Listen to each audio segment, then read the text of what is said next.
You don't do anything, and I love to talk about, and we do talk about self-inflicted problems on a team. Mental errors are self-inflicted, not physical. Bulletin board material for another team is self-inflicted, not part of the game at all. Off-field incidences that cause you to miss time. Personality conflicts that create distractions. All of these different things can happen. But you don't really want to create one. In the New York Yankees, OMG.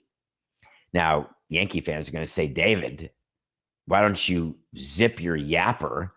The Yankees won the series against the Red Sox. The Yankees are pulling away from the Orioles. The Yankees are getting ready to potentially have the best record in the American League. The Yankees are catching Philly for the best record in all of baseball and to be the home field for the World Series.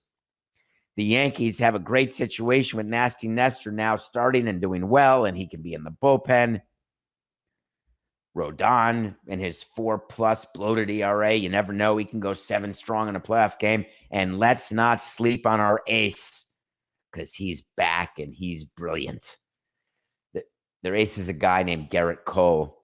Gerrit Cole walked Rafael Devers this weekend with the bases empty, intentionally, apparently without telling anybody. He put 4 fingers up, which is the sign. There's no more ball, 1 ball, 2 ball, 3 ball, 4, where a coach, and this came up in the conversation that we had when we started that rule. I was on the committee when the rule started. I love this. People were upset and wanted to vote against it for 2 reasons. Number 1, there are pitchers who, when you ask them to intentionally walk somebody, they can miss and it could be a wild pitch, or they can miss and it could be a strike and the hitter could hit the ball. We decided those are so few and far between, forget it. Let's save the time in the game, put a guy on. The other part that was mentioned and dismissed at the time of the rule was, what about a change of mind? And I was summarily dismissive of that, where I said, if you can't decide whether to intentionally walk a guy, you don't get 2 pitches to then change your mind. When it's 3-0, you can then throw ball 4, put him on. When it's 2-0, you can throw ball 4, put him on. When it's 1-0, you can throw ball 4 and put him on. When it's 0-0, you can put 4 fingers up and put him on. You can do it anytime, no problem. But there is no changing your mind. Once you put a guy on, once you put the 4 fingers on, once you've decided to intentionally walk someone, that's it. We're not wasting time. Get yourself to first base. So Gerrit Cole is pitching to Austin Wells. Austin Wells is like, what's happening here? He was not in on the plan to intentionally walk Devers in the situation where nobody was on and a man and 1 man out. The Red Sox then went on to score 3 runs and the Red Sox won the game. And it was CYA like I've never seen after the game. I've never seen it because the only person I've ever approved to be intentionally walked without anyone on has to be Barry Bonds. That's it. In full steroid mode. We're talking when he was hitting a home run every 2 at-bats. Number 2, Rafael Devers is not close to Bonds. I don't care if a guy is hitting 700 against my pitcher. If you're not Barry Bonds, you're not being put on base. Period. Number 2, I don't know if we're up to number 2 or number 3. I lost track because we're live on the Nothing Personal with David Samson YouTube channel. But here we go. Why exactly would a pitcher have the authority to do that? Why would your ace pitcher ever do that?